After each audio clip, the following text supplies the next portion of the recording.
আজকের এই সভায় প্রধান অতিথি হিসেবে উপস্থিত আছেন বাংলাদেশ জাতীয়তাবাদী ছাত্রদল কেন্দ্রীয় সংসদের সাবেক সফল সভাপতি, বাংলাদেশ জাতীয়তাবাদী স্বেচ্ছাসেবক দল কেন্দ্র নির্বাহী কমিটির সাবেক সফল সাধারণ সম্পাদক, বাংলাদেশ জাতীয়তাবাদী দল বিএনপি কেন্দ্র নির্বাহী কমিটির সহ স্বেচ্ছাসেবক বিষয়ক সম্পাদক, মনোহরদী বরাবরের গণমানুষের নেতা জননেতা জনাব আব্দুল কাদির ভূঁইয়া জুয়েল।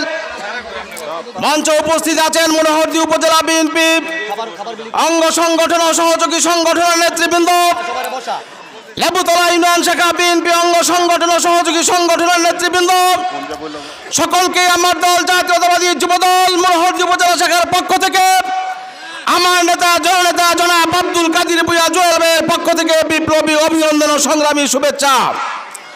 সংগ্রামী নেতৃবৃন্দ, আমি শুধু একটি কথা বলি, আমি আমার বক্তব্য শেষ করব।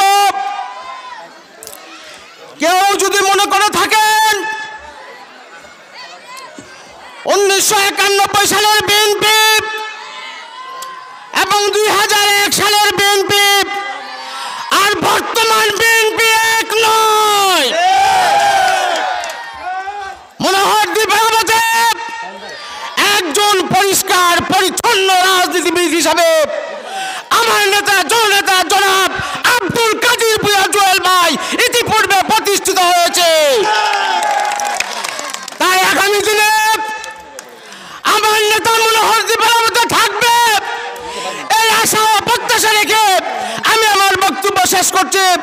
শহীদ রাষ্ট্রপতি জিয়াউর রহমান ওমর হক, দেশনেত্রী বেগম খালেদা জিয়া জিন্দাবাদ, তারুণ্যের অহংকার তারেক রহমান জিন্দাবাদ, আমার নেতা জননেতা জনাব আব্দুল কাদির ভূঁইয়া জুয়েল ভাই জিন্দাবাদ, মনোহরদী উপজেলা যুবদল শাখা জিন্দাবাদ।